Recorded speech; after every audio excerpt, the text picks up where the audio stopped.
Hi everyone, it's Diane. Thanks for showing up today and welcome back to our continuing series, our leadership development series for experienced and emerging leaders. And today we're going to talk about coaching strategies for difficult people. And I use the term difficult people loosely because I think that at times we all exhibit difficult behaviors and perhaps are more open to feedback than sometimes than others. But what we are going to talk about today is just a introduction to coaching, some discussion about what makes a person difficult, and then some strategies around those difficulties. So, bringing a coaching style to leadership and people who are really good at that recognize that the development of people is probably the most important job that a leader will do. And if you believe that in your leadership and you're bringing a coaching style to it, what you will be able to do is to generate more leaders.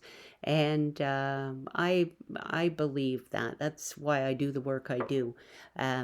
So I hope that's your belief as well. Um, Leaders who are skilled in developing others really create what we call an aspirational culture. And by aspirational, what I mean is there's a culture of eagerness to develop and use increased skills. And oftentimes, when you hear of people leaving organizations, they leave because there weren't enough opportunities, or their skills weren't respected, or they didn't have enough leeway to develop and learn. And so I think that in bringing a coaching mindset to leadership, that's one of the things that we can do is to, again, create an aspirational culture. The other thing I think that's really important in bringing coaching to our leadership is we can still have clear expectations. Part of a coaching style in leadership is giving feedback and in setting accountability measures. And so there's a difference between coddling and being too supportive versus coaching through or leading through coaching. And leading through coaching still has those very key aspects of getting to where it is that you're trying to get to in terms of expectations and in terms of feedback and in terms of accountability measures. And then the other thing I think that is important when you have a leader skilled in developing others is making sure that you're treating each person as an individual, because what works for one person may not work for another person. And so if we take a cookie cutter approach to all of the coaching that we're doing through our leadership, then we're missing an opportunity to work with individuals. You got to take the time. There aren't any shortcuts. You can't have quality without quantity. And I think that that's really important and probably the place that we fall down most. We get busy doing other things. So we cancel meetings. We don't spend the time. We're half there, half not. We're looking at our phone, or we're half listening, half not. And so taking the time is really the essential cornerstone. And then, of course, actively listening. Listening carefully and balancing the need or the importance of giving advice with listening to what it is that the other person is saying. Using a strengths-based approach, I can't emphasize that enough. In our leadership, excuse me, we do a lot of work on strengths-based approaches, and everyone has strengths. Even the most challenging person to work with has strengths. And so when we use a strengths-based approach and we build on those strengths, we have a better chance of success in our leadership. I think, again, leaders who are particularly good at using a coaching style are interested and encouraging and engaged in the conversation that is happening, and at the expense of anything else. So there you are, you're present, and that's hard to do sometimes, but again, a really important aspect. And I think the other piece of that is that's what builds really good connections. And through good connections and genuine relationships, we can build trust and mutual respect. And those two things are so important when it comes to any sort of a leadership relationship. And it's always looking out for opportunities and being mindful of opportunities for the person who is being coached. Opportunities to grow and to develop. The idea is not to keep somebody in the same, doing the same work in exactly the same place, but rather it's to grow and develop their and expand their skill set.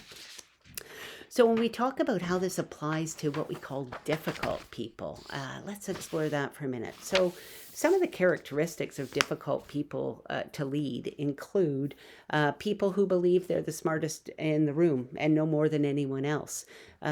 People who won't accept any responsibility. It's everyone else's fault and they had nothing to do with it. People who are burnt out and disengaged, who have lost their passion for the work. And that's particularly relevant today as we're all trying to figure it out. People who are stuck and don't want to change. People who are passive aggressive and political, who will agree to your face and then stab you in the back when you're not looking. Um, People who really don't like you and who you really don't like and not sure of what the reason is, but you're just not on the same page. People who are negative about everything. It won't work. The sky's falling. People are competitive to a fault and it's all about the winning and they won't back down until you agree with them. People who exhibit bullying behavior. People who are chronic complainers and don't have a good word to say about anything. People who are yes people, who agree with everything you say but never follow through on anything. People who are dramatic, the drama kings, queens, who overreact to everything, and use their emotions as a tool to manipulate you.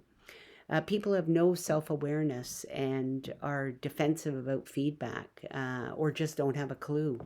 Those are some of the tendencies of difficult people. And again, I would say we're all difficult at certain times. But how do you know? And what are some of the symptoms? And I think a generalized sense of tension is definitely one. Spending a lot of time on the person, sort of the old 80-20 rule, that you're spending 80% of your time on 20% of the people, and oftentimes the people who are most challenging. Other people are coming to you with issues around the same person or people. And you feel angry, annoyed, or helpless when you're working with the person. So, what to do? How is it that we're going to work bringing a coaching style to leadership with a difficult person? First thing is that, as always in leadership, you have to take a look at yourself. And is it possible that you've contributed to this situation? And how can you check your own biases? Does this person have a reputation of being difficult and therefore you think they're difficult? The other thing is, as a leader, it's your job to be the grown up. And what I mean by that is you need to bring your A game when it comes to self-awareness and emotional intelligence to the table. If you're triggered or emotional and you're trying to have a conversation with somebody, a coaching conversation with somebody who you deem to be difficult, and you're triggered or emotional, that's really tough. You've got to rise above that.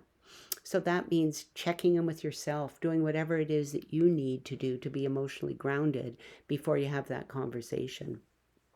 Having respect for what the other person brings to the table is really important. Everybody brings something to the table, and making sure that you can identify that and you have respect for that. And that's taking a strengths-based approach again. Trying to connect. Connection builds trust. Trust builds relationships. Find something to connect about. Doesn't matter what it is, just find things to connect with that person. And that way you can chip away at trying to develop a relationship so that you can understand about exactly what's going on for them. And being strategic about when it is that you meet, timing, quiet place, all of that kind of stuff becomes really important. Pick your battles. Don't come in with a long laundry list of all of the things that you want to discuss with that person. But pick your battles, decide what's most important in terms of your priorities, and go with those things. The other thing is in strategy, what do we do? So we may need to work on our thinking and park our judgment. And one of the quotes that I heard was about when we park judgment and we work on our thinking, we can actually move from or move to making this conversation as psychologically safe as possible.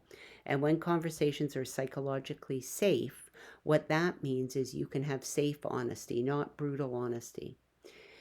Focusing on the behaviors, not the personality. This is not about a personality assassination. This is about the behaviors that are happening for that person or by that person that are impacting the team or our ability to get the work done that we need to get done. So making those conversations as safe as possible. And again, being honest, safe honesty. Behaviors and actions, not personality.